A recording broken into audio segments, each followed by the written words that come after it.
Welcome back to Spotlight. I'm here with Honorable Mark Vanderpool, Minister of Communications and Works. Honorable Vanderpool, good to see you. Hey, good to see you, Carmel. Yeah, man, you Glad to be here. look like you ain't gonna fair at all. No, You just show up in your car. I love when you call me, so I want to report to the people. Yeah, a lot of ministers, we gotta prepare. No, I'm always you ready. always ready. Ready for the people to. Well, I promise the people that the spotlight turn up. So if you feel a little heat, there's a light. I don't mind the heat. I can take the heat.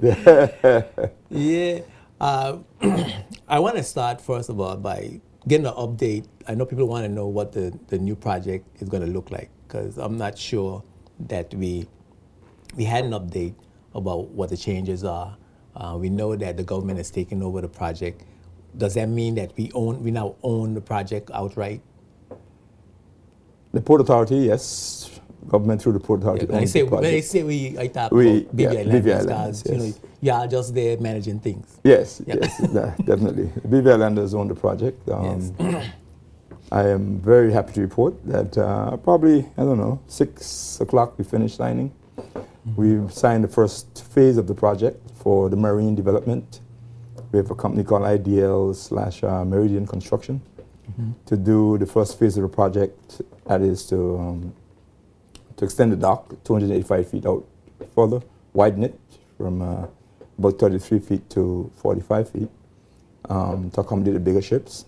Meridian is that's a local Meridian is company? a local company. Okay, that's Percy Roden. Percy Roden, yes. Group. Yeah, they've been doing a lot of marine works and dredging for a long time. Yes. We had a couple of local companies who were involved in the bids. About 3 of them, I think, 2 or 3 of them. This afternoon, the Port Authority signed, and along with the Premier and myself, signed and we witnessed the $30.7 million marine project. That's just for the pier alone? Or? The pier, with widening and lengthening and strengthening. It's important to understand that, because with these big ships, you got to seriously strengthen the dock, because if one of them bunks the dock, so as it is now, it won't survive. So you put on thicker piles and yeah.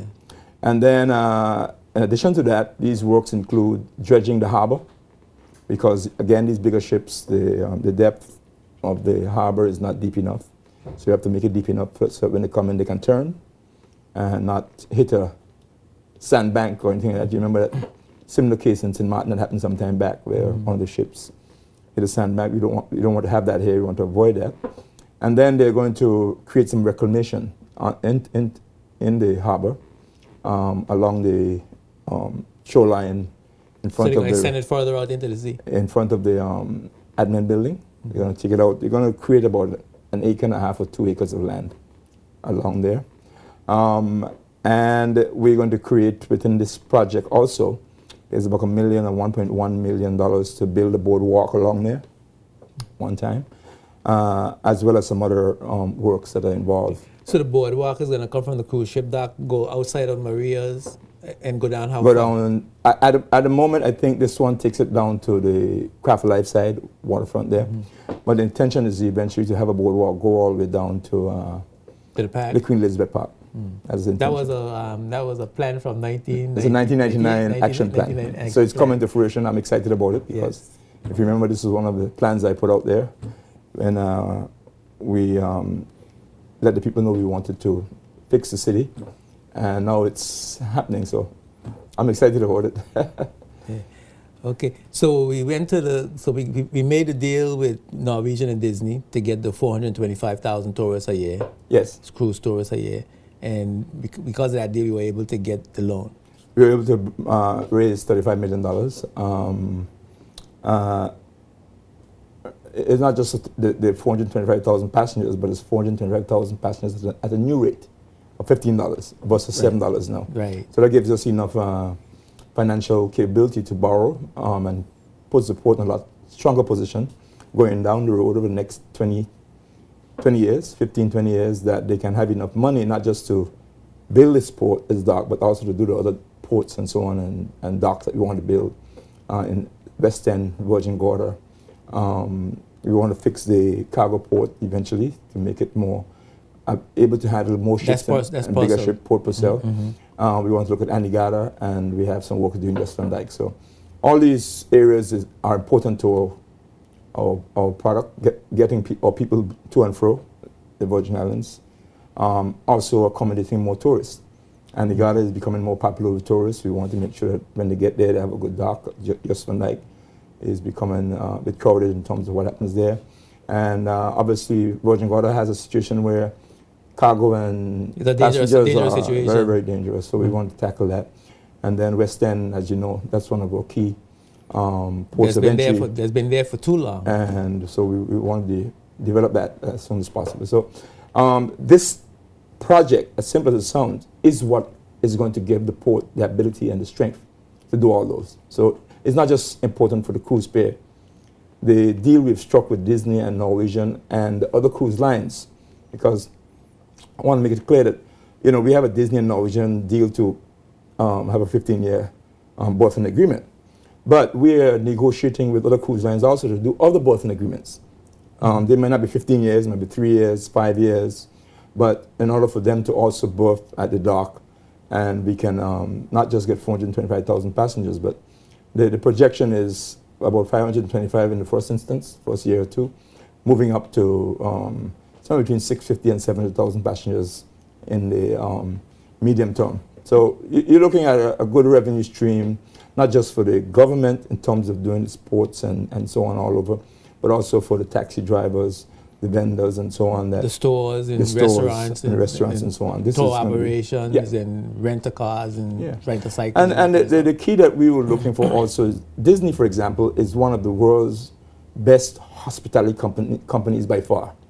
And they have offered to help us to do hospitality training in the BVI, not just for cruise ships, but also for restaurateurs, for different people that will come in and help us. Because they want to see the BVI quality improved to match what they do, and so they're willing to assist us in that line. So part of the deal is to assist us there, and we are giving them a rebate to help us do some of that. When you say give them a rebate, what exactly does that mean? Remember the $15 that we talked about? Right. I think to Disney it's either $1 or $1.50 or something like that is going towards, in the first couple of years, towards Disney. The assistance that they're going to give us in terms of training and development. And helping us with the development and so on. So they're going to give us that assistance. Okay.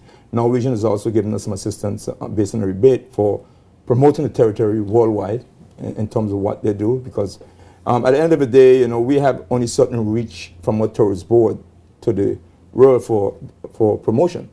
Now, when Norwegian and Disney put us out there, it's not just going to be putting us out there just for cruise tourism. Or they put us out there for the world to know that BVI exists and you can come. So how much of that 15? Let me say Virgin Islands exists because Larry, my good friend Larry, is going to get me. Yes. Donald. No, yeah, that's my good friend. Yeah. So out of the $15, when we give the rebates to the various companies for promotions and development and training and so on, what we're going to be left with? What our expectations are? You mean out of that? Out of the 15, how much we keep in? 13. 13. Yeah, and it's just for the first, I think the first 3 to 5 years to get things established and organized. Okay. And after that, and then don't forget the $15 over time, over the 15 years or so, it has an inflationary factor in there that we can increase it as we go along over those years, based on inflation and so on. Yes. So that will be increased. Yeah, just with the time. Yeah. Yeah. Now, you know, we've been talking for a long time about our inability to borrow. And we know that the government was assiduously working to build the reserves in order to put us within the borrowing guidelines based on the new agreements we signed with the UK. Yeah. It didn't seem like we had gotten to that point yet. So how are we able to borrow?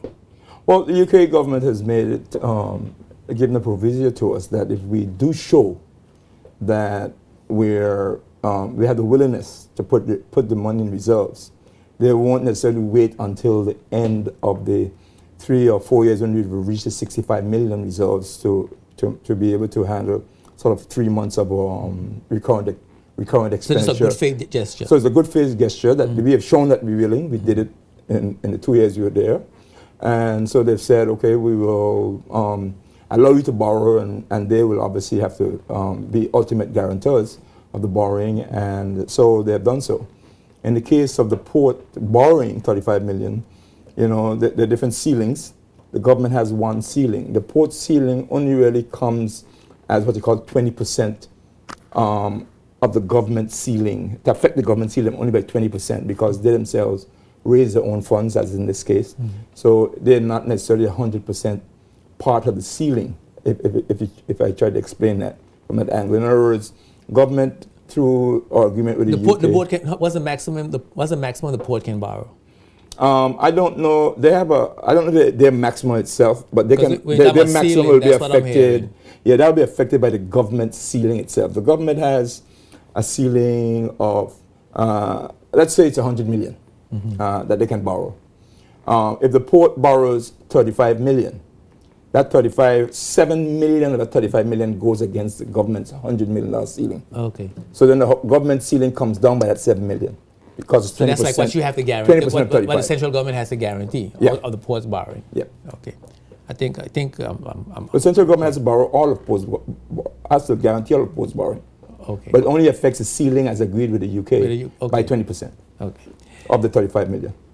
Okay. All right. So I think a little confusing, but I think I myself get confused sometimes. So what about the land side development now?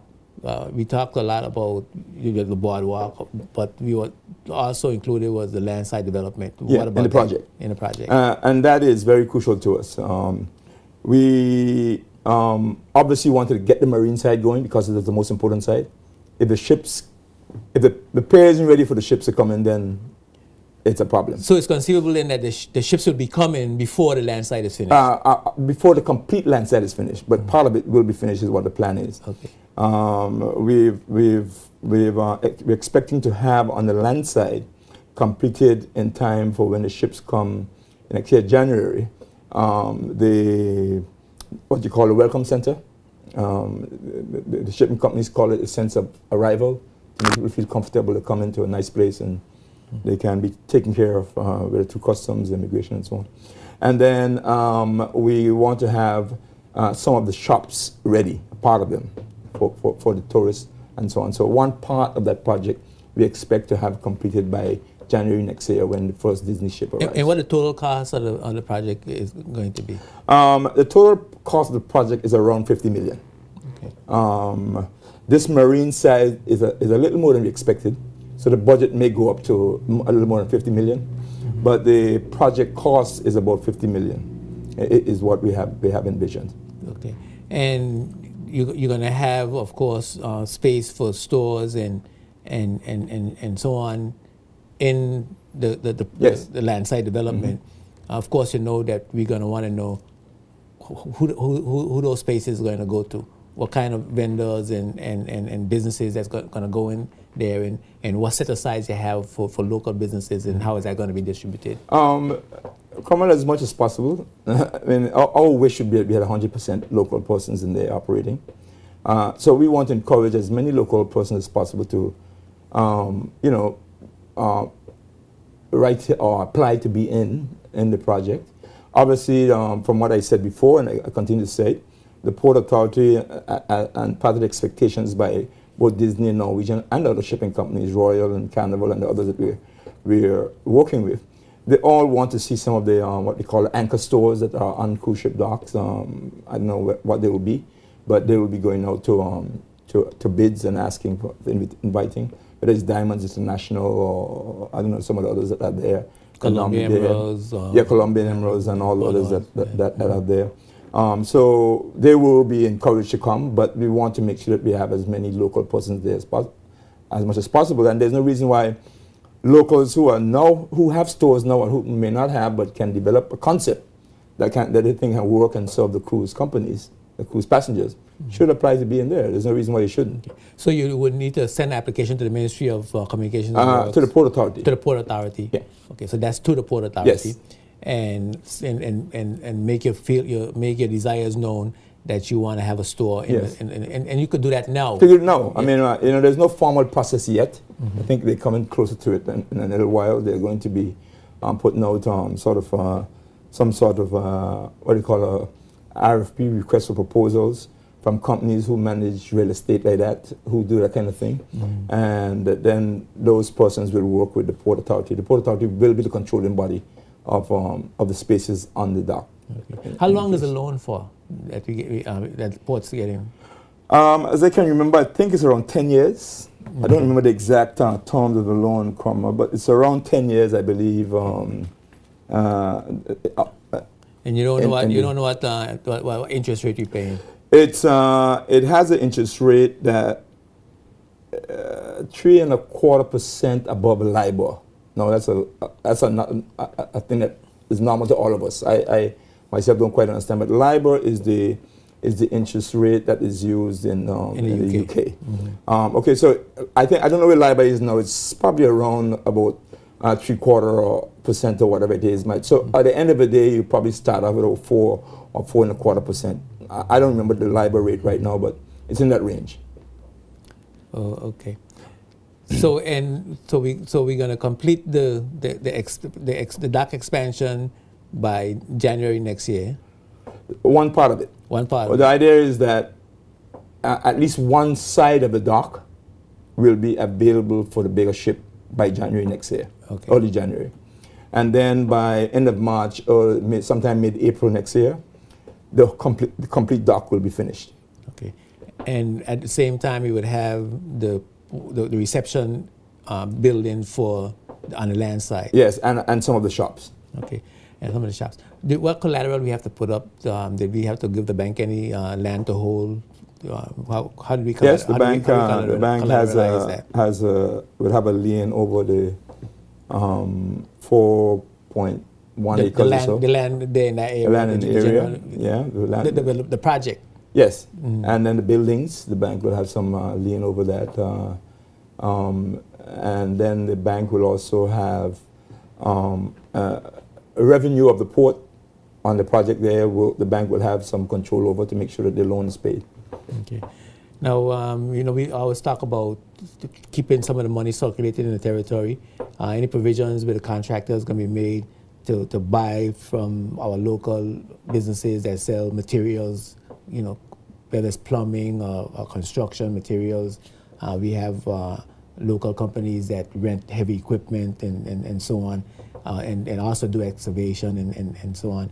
How are we going to manage that situation? We don't have any restrictions on the contractors to do that, but we have made it clear to the contractor that we want to see them support the local economy. They made an announcement today when they signed that they will be supporting the local equipment folks, the truckers, all of the various companies here to be able to procure material and services for the project. And I expect that they will do that. And we look forward and encourage the local companies not to wait for them.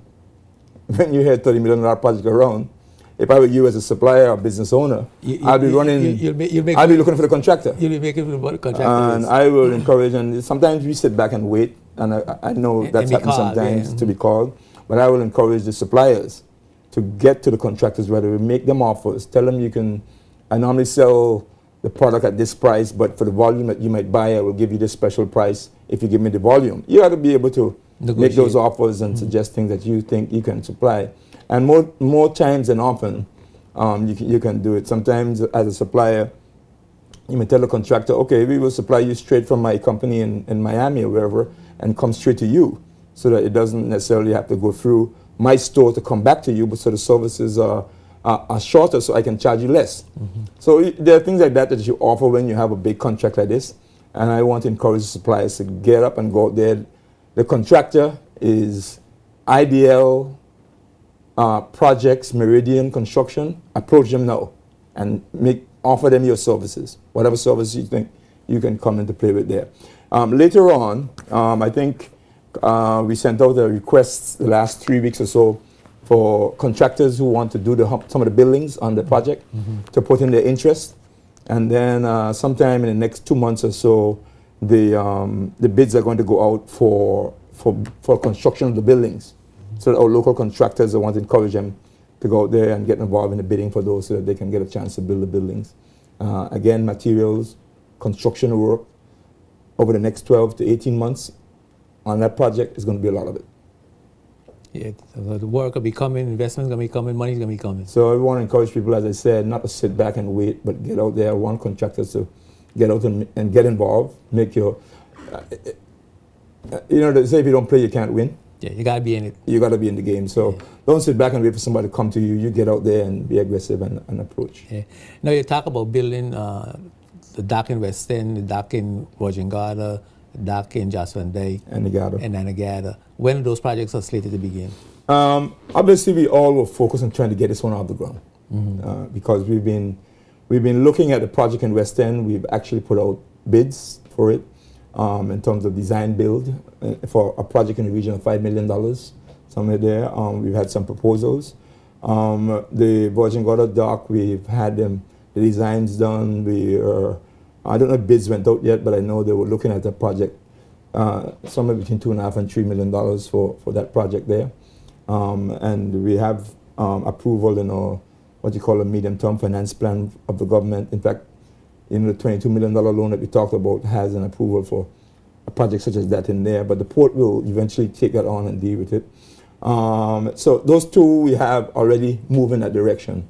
We are done or we're doing some work on the Anegada dock to get it up to a little bit up to better speed before we do the major work on it. And the Just Van Dyke, I think they were hiring someone to look at what is needed over there. Okay. So those areas we are looking at. So you have started some of the work, the initial stages of the work has begun on getting those projects rolling. Getting those projects rolling. In fact, some work was done also on beginning to raise financing for the West End project.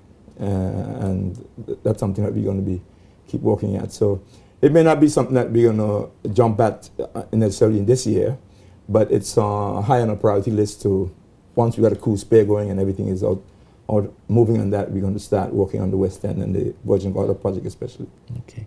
We got to take a break for a word from our sponsors. When we come back, we're going to be talking to the Minister about the Public Accounts Committee report.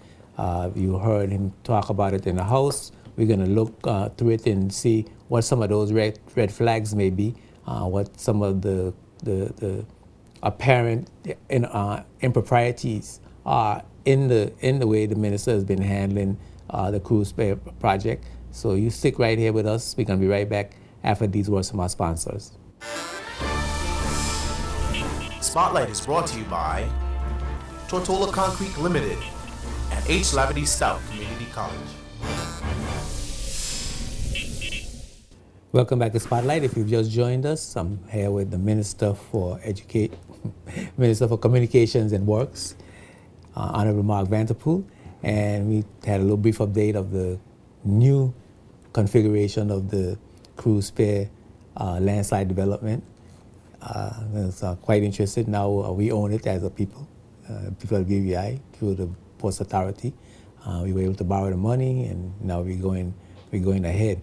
Of course, we also had some updates on some of the other projects coming on stream, the dock in West End, Jocelyn Dyke, Anegada, Virgin Gorda. So there's a lot coming up in terms of development for the Port Authority and the territory in general. And Conrad, just before we go there, though, I didn't sensitize you to the fact that, as I said, the project is going to be a $50–55 million project. We already borrowed 35. And we have listened to the public. People may want to invest in the project.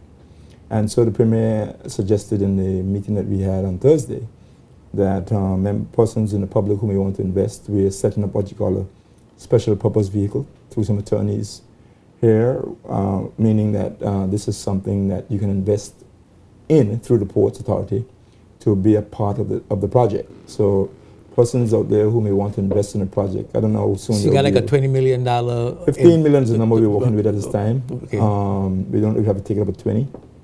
But this is going to be an amount that we're going to invite the public. It's an opportunity for local to invest in the project. Yeah.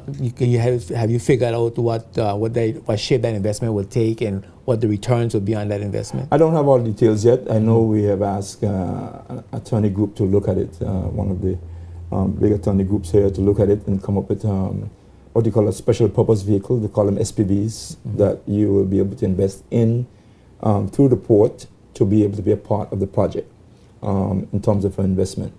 What the rate of returns will be yet, I don't know. What they're working all that out. You know. Do you have any expected time when we will have this, when you'll get this all completed? I don't know the expected time. I hate to put timelines, but it's probably going to be within the next 90 days. We will start speaking about it more as we get more details of how it will work.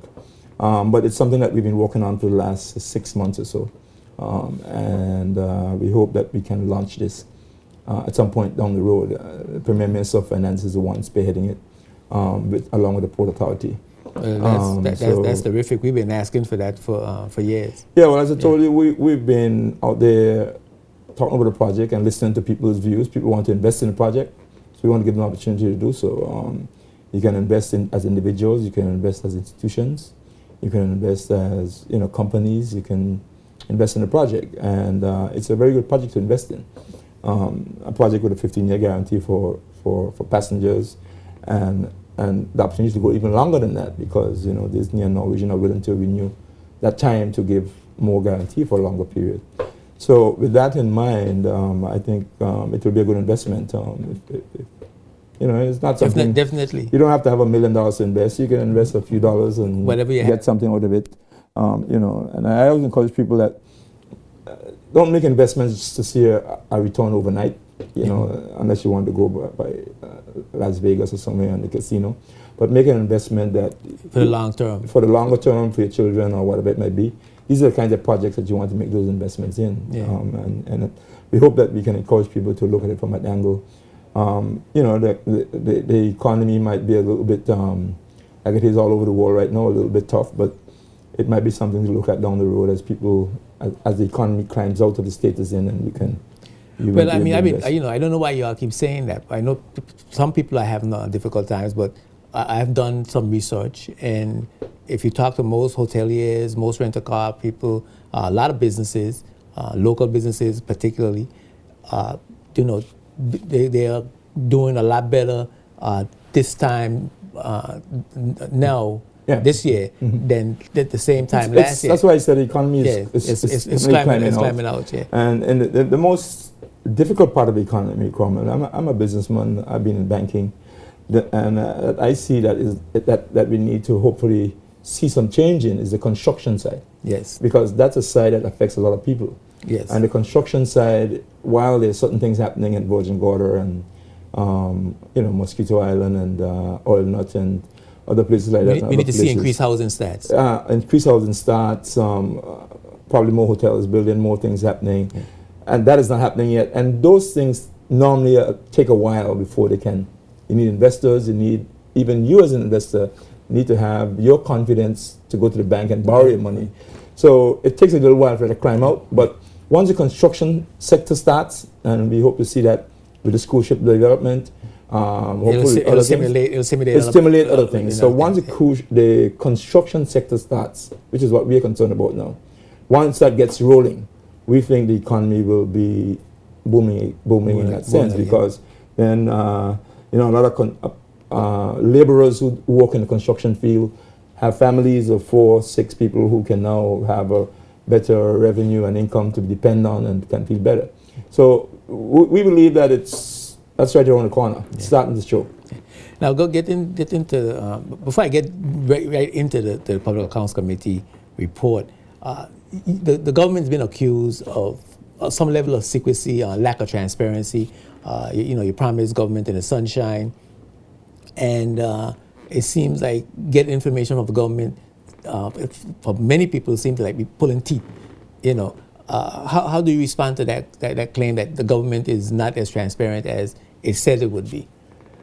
That confuses me, Cromwell, because I've been a minister for like 2 years now, 2.5 years almost, and I don't know that I have seen a government more transparent than we have been. Whatever projects we're doing, we get out there, we talk about it. The minister responsible for the hospital development, Minister of Health, he was out there talking about it all the time. He's doing an NHI, he gets out there and talks about it, gets people involved. We went around the country talking about all things. This cruise ship dock, I don't know if there's any project in the territory ever that had as much air and discussion and availability to the minister, availability to the port. I mean, I've been on these shows on every aspect of this project that we've had. We've had public meetings. We've had a public meeting for the EIA study. We've had on the project. So we've been very open. Do people say it's a done deal when you come, though? That is not. We research the information, get things prepared, and come to the public and say this is what we're about to do. And you know, in the cruise ship project, we were told by the public we don't like that deal. We don't like 49 years lease on the land. Go back to the drawing board. We don't like certain things about it. We went back. We listened to the people. We've come right around to the corner now where we said, okay, we felt that we weren't in a financial position to go and borrow $50 million to do the project, or $60 million as was being offered. So the UK and everyone else encouraged us to go and do what they call a PPP, a public-private partnership project, which we went out to do. The partners who we were going to deal with, we weren't comfortable with in the end because they won't come up with the money. And we said, okay, let's go and try and do it on our own. And we got the blessings from the UK to borrow $35 million. The public said we want to see more of our own people involved, so we're now getting ready to put out, listen to the public, to go and invite people to invest in the project. So I think we've been very open. Unfortunately, sometimes you have to understand, Cromwell, that when you're into negotiations, and this is where the problem has come because the opposition created this atmosphere in the House of Assembly. You can ask questions as you wish in the House of Assembly, but as a minister, if we're into some negotiations and some areas that we can't make public at a time, then we can't make them public. But we don't understand that. I mean, what can you be talking about with people from in the international community making deals on our behalf that you can't tell us? I mean, we don't understand what that's about. I understand the feeling, you know, but it's like any negotiation anywhere. If you get up and start talking about every aspect of the negotiation, then it's not a negotiation anymore. It's not. You better might as well you go and say what you're going to do, even before you can get it done.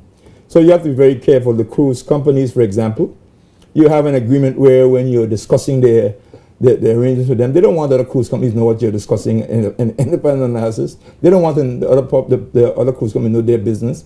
We don't want certain things to come out until we are final as to what we're doing. So you have to be very careful what you do. When you can release information, you release it. And then at the end of it all, you present it.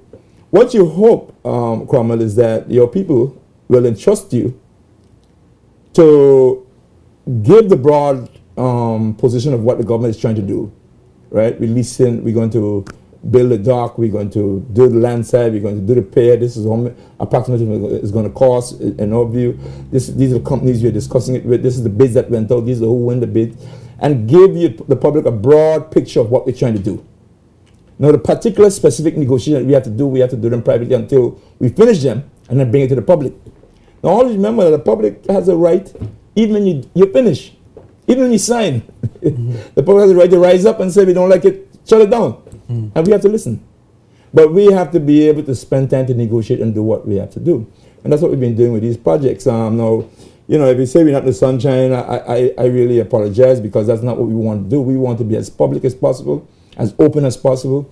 You know, even one of the members of opposition on Friday who was making noise, on Thursday, who would be making noise before and saying he's not getting information he wants to get, admitted in the House that he knows that you're going to negotiations, you can't just give information out there as he may be requesting. In the time that he's requesting, eventually you will.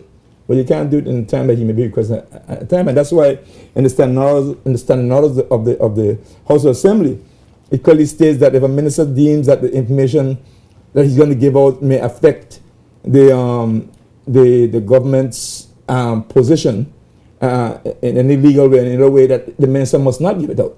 And it's in the standing orders. And members know that. I've quoted it from there as a reason why they can't give out certain information. But I hope that over time we can get the public the information, make the public comfortable as to what we are doing. We're going to do a job. We put up a manifesto. We said we're going to build a cruise pier. We said we're going to do all these things. The exact details down to the minute point of it, we may not be able to give out immediately, but we will give it out. And this is what's coming out now. You can see all of it coming out right now as we're doing it. Yeah. The Public Account Committee, under the chairmanship of Honorable Ralph T. O'Neill, representative of the 9th District, they made some accusations. And I listened to you in the House, and I had an opportunity to read the report. and it made some statements, perhaps, as you claim, were not substantiated. In fact, the committee finds the evidence given by persons interviewed to be very informative and, for the most part, alarming to state the least. Let me see. For the most part, these findings raises many red flags in regards to the project in question and give rise to further investigations. Now, this is an interim report, which means that a final report is going to have to come to the House. And the old people say, especially in East End, I don't know why they used to say in Rotown. Where there's smoke? Where there's smoke, there's fire. Yeah, the old people say, where there's smoke, there's fire. Yeah. And certainly they are saying in this report that there are some questionable improprieties and behaviors and irregularities and so on. There appear to be some. And perhaps they may substantiate them in the report, the final report to come. But what can you point to anything that they may feel that's questionable that you have done, or that the ports have done, or the ministry has done the project in a project process? First of all, Cromwell, let me state this, because it is very important in any country, or in fact in any business, but in a country especially, that you have checks and balances. And as ministers, we must recognize that. There are checks and balances. The workers in the civil service know that there are checks and balances in the statutory bodies. And one of the checks and balances that we have, or two of them, that there's been a lot of talk about recently, but we must support and not undermine in any way at all, is one is the Auditor General and what the Auditor General does, and two, what the Public Accounts Committee does. Because those two are very important in terms of checks and balances. I raise that because I am very cognizant and very careful and keen because of countries that have become corrupted. The places like, you wouldn't call it, but Nigeria is one that people talk about a lot all the time, and other countries that may be considered corrupt in that sense, where checks and balances were not in places they should be. And so we don't want BVI, Virgin Islands, to become like that. And so we want to be very careful not to undermine the work of a Public Accounts Committee or of an Auditor General. People misunderstand even when I speak about it, because even the Auditor General's report that the Auditor General may put out is important, and the Auditor General may check on projects from the very beginning. I don't have any objection to that at all, because it's important that, especially big projects like these, we're talking about $35, $50 million projects, the Auditor General needs to get involved from very early. And even the Public Accounts Committee, no problem with that. But I had to say it, and I had to say it, and it's running through my head, and it's going to bust my brain if I don't say it. But during the Bywater fiasco, I asked for the auditor to look into, the Auditor General to look into that, and I was told that you look into the projects after they're completed, and it made absolutely no sense to me. So I was shocked to hear that the Auditor General had a report on this project before it even started. Yeah. So I don't know. It seemed to me like it was selected, and I don't want to seem like I'm in favor of you. But that's just a sore point. But I'll tell you what I think triggered the Auditor General's audit, and it was a fair thing to trigger it. When I get to it, I'll come to that. But I want to make it clear that these two bodies, and there's some others, internal audit of the government and so on, that we must respect that they have to do their work, because we don't want to have that. And it might be me at this time, but it might be somebody else later on. We must always have those checks and balances. And so I respect that. Now, however, when you do have those checks and balances, you have to ensure that you're not doing it in such a way that it doesn't have the substantiated information if you're making accusations. Because you can do a Public Accounts Committee audit into a project and nothing came out wrong. And nothing is wrong with that you did the audit. But nothing may have come out wrong of any substance. So all you have to do your report and said we had these concerns or whatever it might be that you may put out, but we had nothing to support it, and therefore, or you may go and say, okay, we had 5 concerns. Out of the 5, we've sought out 3 there. Okay, the other 2 we have concerns about, we're going to investigate more. Nothing is wrong with that.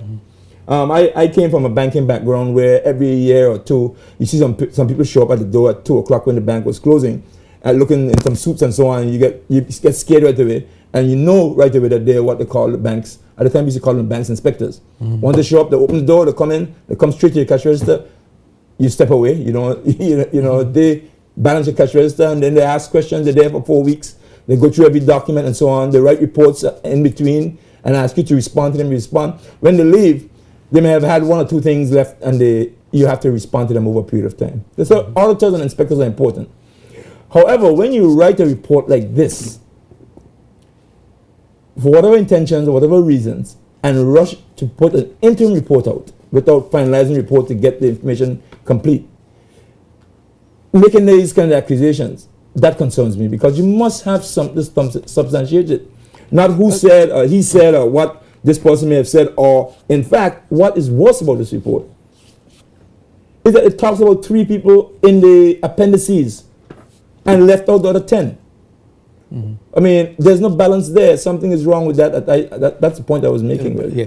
Well, let me tell you what I have found, and some of the things that appear to be of concern to the Public Accounts Committee, and the fact that the Post Authority is a statutory body, and usually in projects like these that comes under the statutory body's purview, the statutory body usually takes the lead in these endeavors. And one of the concerns of the Public Accounts Committee is that the ministry, instead of was taking control of the situation, and instead of the statutory body being the lead person or the lead organization in facilitating the development of the project from the tendering process to completion, the ministry was getting involved in instructing the Post Authority, the statutory body, and more or less usurping the authority of the statutory body. Not so at all. One of the things you must understand, Carmen, is that the minister should not and may not get involved in the day-to-day operations of the port. However, when it comes to capital projects, whether it's the Port Authority or Electricity Corporation or whichever group, the government, through the laws that are made for these bodies, it's not just an ordinary company there, they're not just like an ordinary company of yours or mine or some company. They're not a private company. No, they're companies or statutory bodies set up on the laws. And therefore, as minister, you have to know the law and how you deal with the statutory body. Capital projects of the government belong to the government. The government may ask, well, if it's a port development, the government may ask the Port Authority to be involved in delivering the project. But it doesn't mean that the government is going to completely abdicate its responsibility to ensure that that project is carried out according to what the cabinet of the government wants to see happen through the minister. Yeah, the government doesn't have to abdicate that responsibility at all. In fact, the law states, and it's very clear in here, as I said on Thursday, that, and that's why it's in here. That's why the vision of whoever wrote the law was that the government the government is responsible for capital projects. No Port Authority don't go out on the soapbox on election time and say they're going to build a port, or build a dock, or build a road. The government does it. The government makes that clear in its manifesto. And when the government gets elected, the government is responsible for executing and making sure that project happens. Capital projects. That is why in all of the statutory bodies, it rules that the cabinet has to approve capital projects of those bodies. Approving them means that the government wants to ensure that they're carried out also, not just go and do it and forget about it. Yeah. Now the other concern, okay. And that's why I want to make this, because section 19.1 of the Port Authority statutory 1990 Acts and Statutory Instruments and Imperial Legislation of the Virgin Islands. 19.1 says that the minister may give the authority general direction in writing as to the performance of his powers under this act on matters which appeared to him to affect the public interest. This port that we are building is not in my interest. It's not for the Port Authority. It's for the public. And therefore the minister may direct how it happens. And the authority shall give effect to those directions. What does that mean? The minister has a responsibility to the cabinet to ensure that a port as being developed is being developed in the public's interest in the right way. So I can't say that I would agree that I should take my hands off completely and hope that the port does it right. Well, a lot of concern that it's not being developed the right way, and you're not following the financial protocols that you're signing with the UK. That's another one of the concerns that's coming out of the report, the PAC report, that you're not following the protocols for effective financial management as you should. First, it did not go out on tender, and then when it went out on tender, you had a couple of people a couple of companies that were put together by a then consultant, Mr. Klein, and then he becomes the managing director, and you still have these same companies. It's sort of like the report is saying that it's muddled, it's convoluted, it's not transparent, and there's some impropriety in that relationship. Now it depends on your interpretation and depends on the facts. That's why I say the report is short on facts. It depends on the interpretation of the facts. Okay, a couple of things. One is that this project started before we were dealing with the protocols for financial management.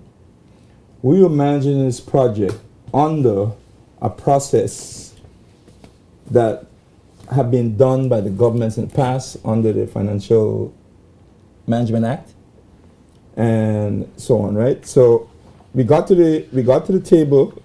The previous government didn't put this project out to bid anywhere. The previous government had made a negotiation with Disney Cruise Lines to go and do this project. Then they put out a bid with a company called, I think, Mesna or something, having won the bid in 2008. Nothing happened since then. Then they waited to help to get financing through Disney in 2011, a month or so, or 2 months before the last general elections.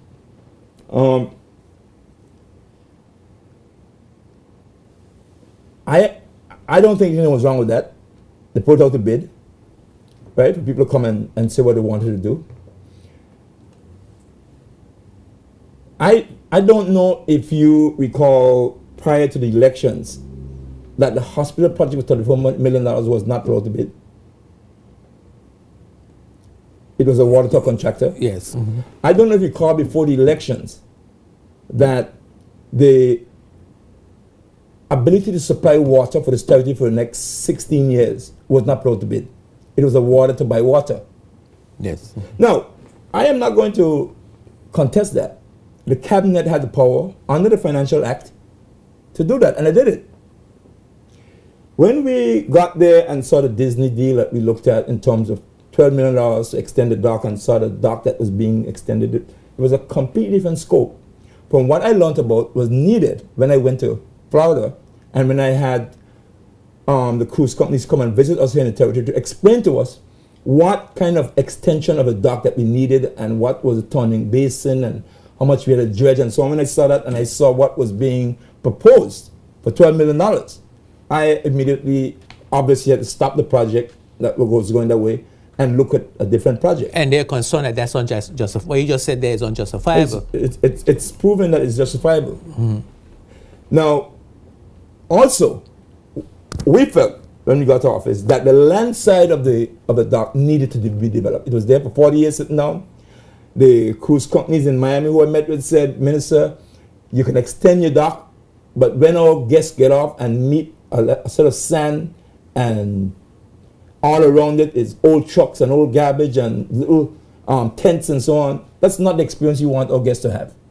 So we immediately moved to invite persons to offer to us what they can do to build a proper cruise pier and the landside. Now we went out and invited 3 companies who we felt had the ability to do so to come and make an offer. They all came to the government, made their presentations to the government, all 3, and the government in the end said, this was before the protocols for financial management I'm talking about now, before we had to go to the sort of international bidding.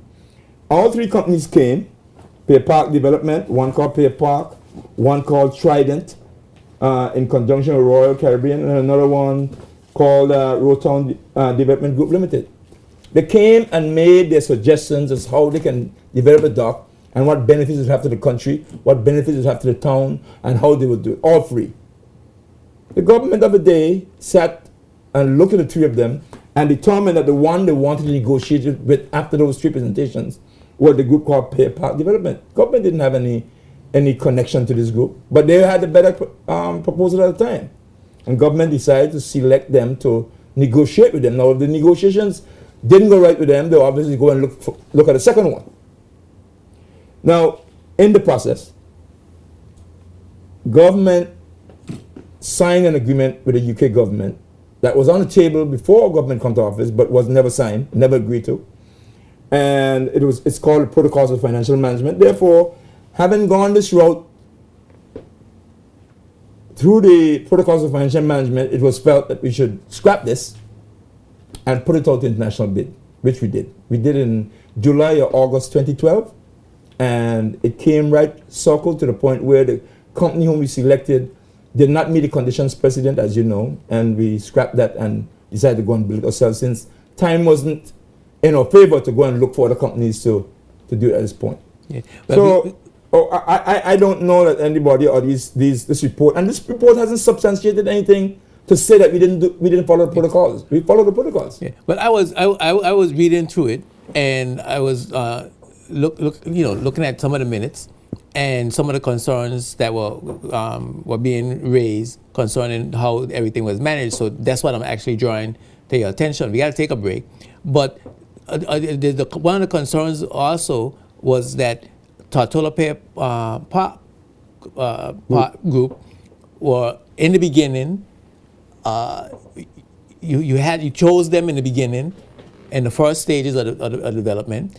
Then when you had to send it out and for tender, they were chosen again in the tendering process, which the PAC called questionable. There was a questionable tendering process, was their exact words by one of the members.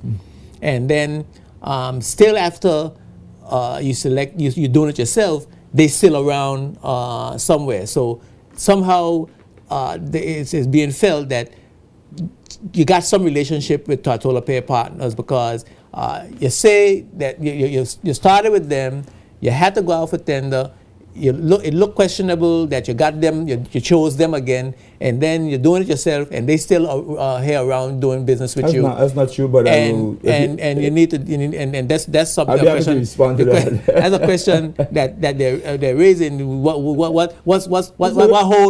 Tortola Pier Partners have on you? We're gonna come. I will be happy to answer that. We're gonna come right back with the minister right after these words from our sponsors. Thank you. Spotlight is brought to you by the National Bank of the Virgin Islands, the BVI Tourist Board, and CCT Global Communications. Welcome back to Spotlight. I'm here with Honorable Mark Vanterpool, the Minister for Communication and Works, and we're trashing out the PAC report. Yeah, Honorable Vanterpool, you am with Tortola Pier Pack.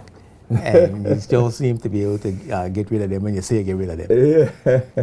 Look, those obligations, I usually, this I'm doing, I take a laugh at them because it's obviously, mischief making from my point of view, and there's nothing substantial that. What is important for commoners to understand what we're trying to do. We're trying to build a cruise pier that is modern and can be functional and that can benefit our people. And the proposal that we have on the table where Disney and Norwegian would like to have certain amenities and so on for their guests, and as well that they would benefit all of the cruise companies. Amenities that I really support very strongly what is being proposed to be built there. Now, we have a timing factor, and therefore, for us to go and scrap the whole thing and start all over, you're talking 3 years hence. That won't work. The cruise companies are not interested in waiting so long. They will go, some of them were looking at Santo Domingo, St. Martin, other places for what they call the key base. We're becoming the key base for Disney and Norwegian. And other companies will join in with them. We're having discussions with Royal, Carnival, some European companies and so on. Now, we have a deadline to meet for Disney and Norwegian. We have decided to stick with the design that we have, that was done, and work it through. Now, we have no relationships directly with Tortola Pier Group or any such thing. What we have agreed to do is the original design that was done by Mr. Hugh Daly. We have decided to retain him to ensure that design is completed and delivered. And therefore, he was retained for a certain period. I think his retention time finishes the end of April, or sometime in April, this month, in terms of the design that we wanted to ensure was there.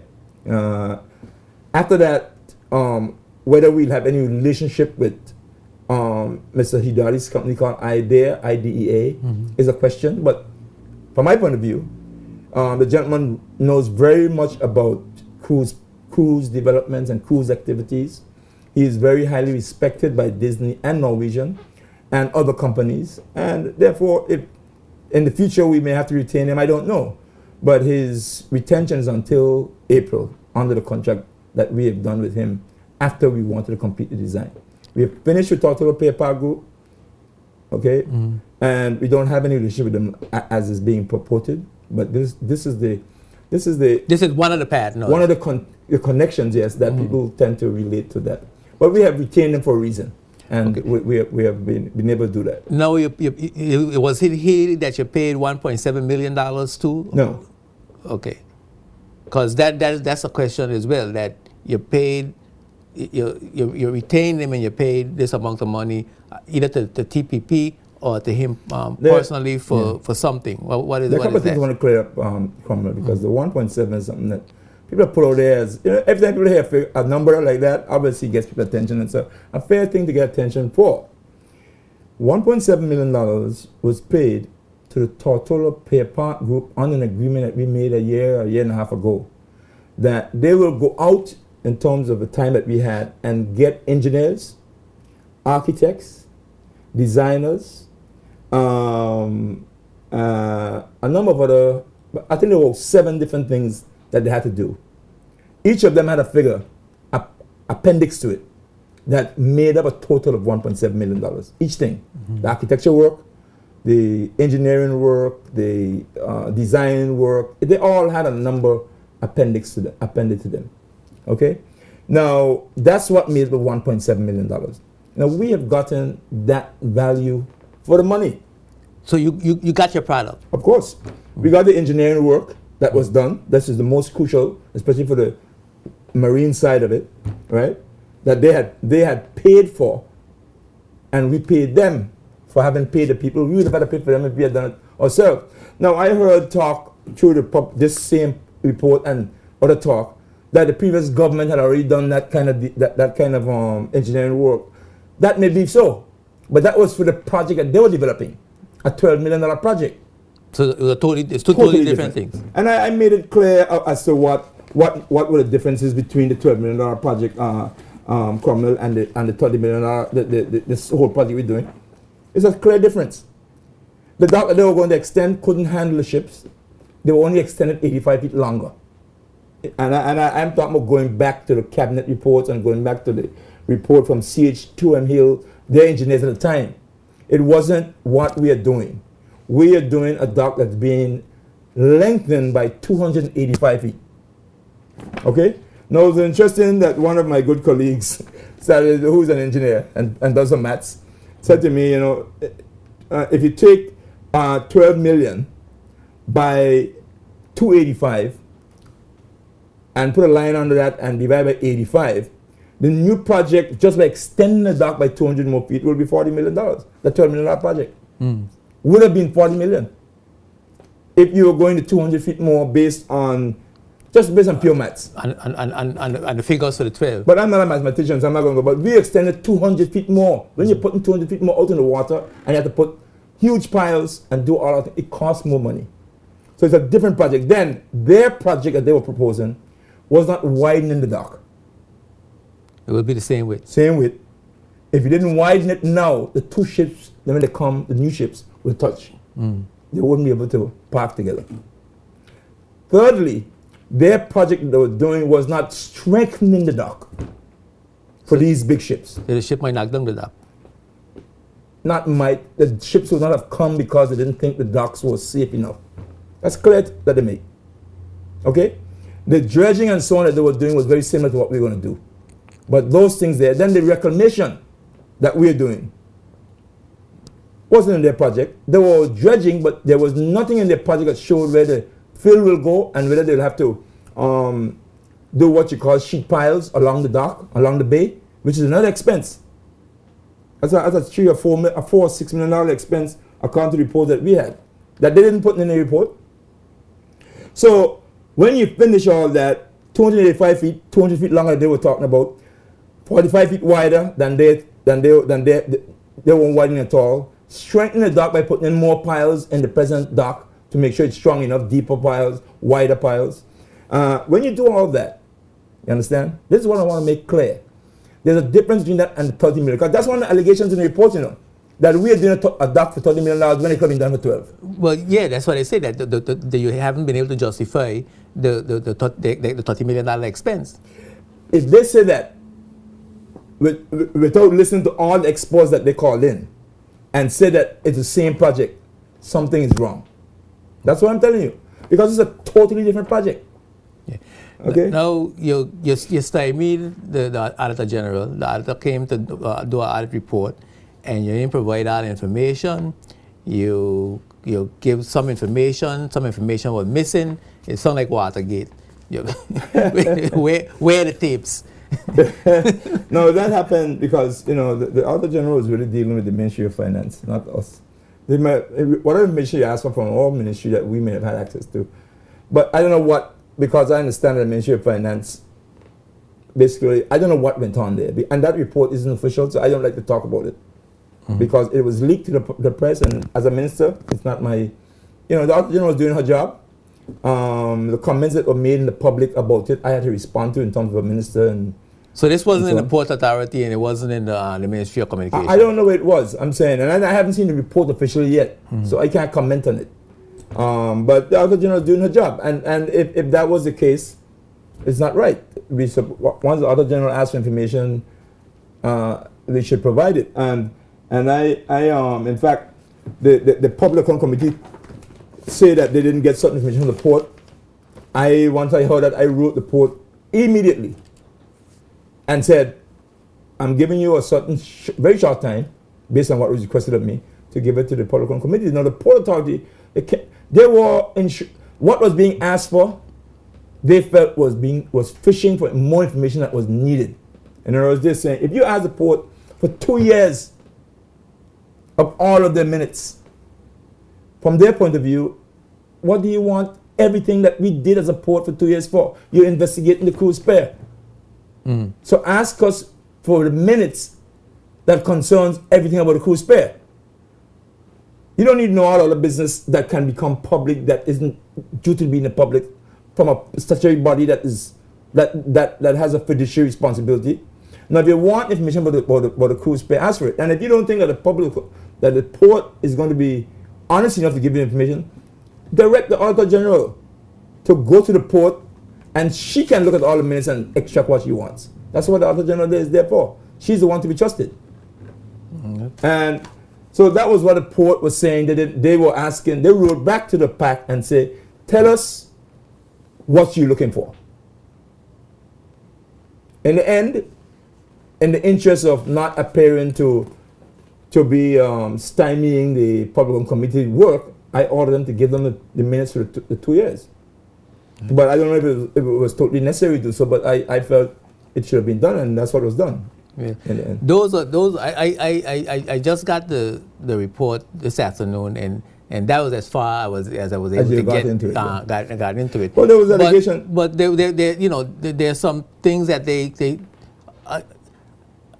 I mean that they say raise some red flags, and yes, I suspect that in the final report they will say what that evidence is.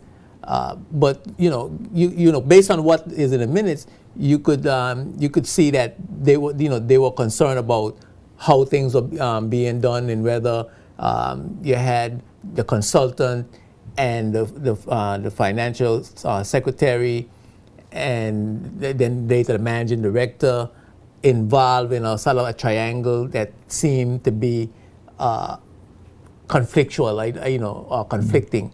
And I mean, I don't know how the operation works, but that's what I seem to be gathering from some of the things that were being said in the minutes, and so on. Yeah. But you see, what happens is that at the end of the day, in the final report that may come out, if they have these things, I as minister want to know, because you have, in any government work that you're doing, especially when you're dealing with $35 or $50 million, if something is wrong, bring it out, and as quickly as possible. That's why I don't mind. I'm glad that the PAC was doing the investigation, because if something is wrong, I need to know as minister. The premier needs to know. Whoever needs to know. But if you don't have any factual things, because this person said that or that person, let me give you an example. When we were about to do the project originally, the port was going to do the project. This is something been talked about for many years. The government had instructed the port to do the project. The port put up a bid in 2008. 3 people bid. Mesna, whatever company's name was, who won the bid, and the port was going to order the piles and build the dock. We thought that the project was not suitable enough for what we were looking at, so we changed that. Now, as far as we're concerned, the piles, which is what that's another concern. That's what I wanted to bring up. Yes, the piles is what raised the attention of whomever ordered the Auditor General to check this thing out, because it was felt that money was being sent overseas to buy piles for the port. Ultimately, the port had a right to buy the piles if they felt they wanted to buy the piles for the project, to be able to get the piles here on time, because the piles is a 6 or 8 month lead time to get them, and that was the concern at the time. Now the concern was, this wasn't on the old ministry. Yes, this was on the old ministry. Yes, it was. Okay. The concern was, I was involved in that. The concern was that the port should not be ordering the piles without the cabinet's approval, which is the right thing. The cabinet would have had to approve spending $3 million for these piles, because any capital project that involves that kind of money, the cabinet should be involved in. And that is where we were moving to. We didn't do anything with the piles yet. We were preparing for it. And the port had to pass a resolution that I made it clear to you in the House. The port had to pass a resolution to be able to buy these piles. You couldn't just go. I saw the resolution. I saw the resolution passed and buy piles in the minutes. Yeah. The port authority passed the resolution. Mm-hmm. The cabinet wouldn't do anything unless this happened. So this happened, and then the next step was the port was going to write to me as minister and say, we have passed a resolution to buy these piles for $3 million. Please ask the cabinet's authority. Mm. It didn't reach that point yet. And it didn't reach that point yet but at that time now, the protocols came into place. So we had to scrap the whole thing. But this was going through the right process. And so the Auditor General, as I understand it, was asked to investigate this, and then other things came out. So the piles were never bought? No, money never left the territory. Okay. Money left, as I told the House someday ago, and the good minister was not to comfort me. Money left to buy water engines. It was going to be $6 million. In fact, $6 million was transferred to the Electricity Corporation to buy engines for buy water, without any kind of And was sent to buy water. And was sent. Yes. At least 3 million was sent overseas. Yeah, don't talk about to buy water. it. So, but none of this money left. Nothing left the port's accounts. And nothing would have left the port's accounts without cabinet's approval. That was the point I want to make. But obviously somebody got excited, and nothing is wrong with that. The chief auditor, the auditor general wanted to investigate if anything had happened without the right process being followed. And she was doing her job, and that's okay. Okay. You understand? Now, the Auditor General report, and we're going to wrap it up now. The Auditor General report came out through the media. It still hasn't been laid in the House, so it's not really a public document. But have you had a chance to look at it? No, I haven't seen a report. And the Premier said on Thursday that he has gotten the report now officially, and he's going to lay it on the table. He's going to put it to the cabinet. Once the cabinet approves, and there's no reason we wouldn't, it's going to get on the table at the next sitting. So hopefully so it'll be a public document. Yeah, and it becomes a public document. Hopefully that happens. And the Premier is intended to do that. Okay, and certainly we will see all the mischief. Yeah. We shouldn't laugh at it, because I think the Auditor General is doing her job, and she did, from the bits and pieces I heard, she was doing a good job. There are certain things I will obviously, nothing's wrong in contesting an Auditor General report, or any report.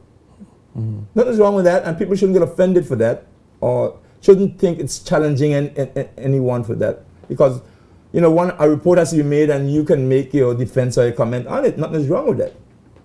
In fact, most reports that are written, the final report is written, you are allowed to append your comments on it to form part of the report.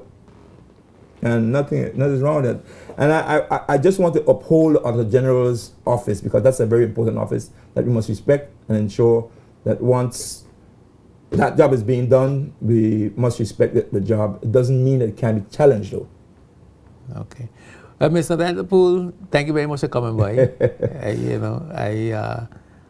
heard the commotion in the House, and I thought it was important that, spotlight get shine. Get involved in commotion? We didn't have no commotion. That's how the House works. You see the houses, you see London sometimes when they start getting on.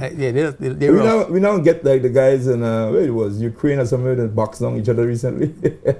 They were boxing on each other all over the place. Italy, we're not America. We get along well. No matter noises, we always, or both sides get along. We make a little noise, but we well, we hope we hope so, because in the interest of the public, we get along. Sometimes we worry that y'all are so busy trying to score political points that y'all forget about the public that you're serving. We don't at all. And your desire for power cloud your judgment. We get concerned about. No, the public is we're there to represent the people. We're looking. This government wants to do what they've promised to do, and we are going to keep forging ahead to what we have to do. When the public says they don't like certain things, we back. As we say, when you're small, we back. Yeah. And then we try to understand what's going on, and that is how we operate. If we say we're building a cruise port, we're going to build it. I'm so excited that we signed the second major document today. The one was the Boston agreements, and today we signed the first contract to start building the pier. And we want to see them get on it. As I said in my talk tonight, when I signed it, I said, "Come on, let's do like Nike. Just do it. Get on it. We got to get on. We got to get the country moving, Cromwell. We can't be fussing and fighting. We need to move on, and hopefully we can do that for the people of the territory." Thanks for coming by. Thank you. Yes, man. Conversation with Honorable Mark Vanderpool, the Minister for Communications and Works, clearing the air on some of the allegations in the Public Accounts Committee report. That's an interim report. I'm sure a final report is going to be coming out in the months ahead, and certainly we're looking forward to see what the substantiating claims are going to be. Next week, the spotlight will shine on Caribbean region. Yes, the inter-island relationships between Caribbean people, single market and economy, and free movement of people. Noted Caribbean publisher Robert Pitcher from Barbados will be my guest, and we're going to talk about a lot of things going on in the Caribbean and how important it is for us as a people and as a region to unite so we can compete and deal effectively and have effective relationships with the international community. So make sure you're here, don't miss it. Spotlight is seen every Tuesday at 8 p.m. on Channel 55. We also broadcast on Sunday afternoons at 2:30. You can look up spotlights, all the spotlights you missed on jtvlive.net. Continue to email me at jtvspotlight@yahoo.com. Thanks for your words of encouragement. Thank you for continuing watching Spotlight. Send your criticisms. We're happy to hear from you. I'm Edgerenka, reminding you that when the spotlight is on, you see the facts. Peace and blessings. Spotlight is brought to you by Tortola Concrete Limited and H. Lavity Stout Community College.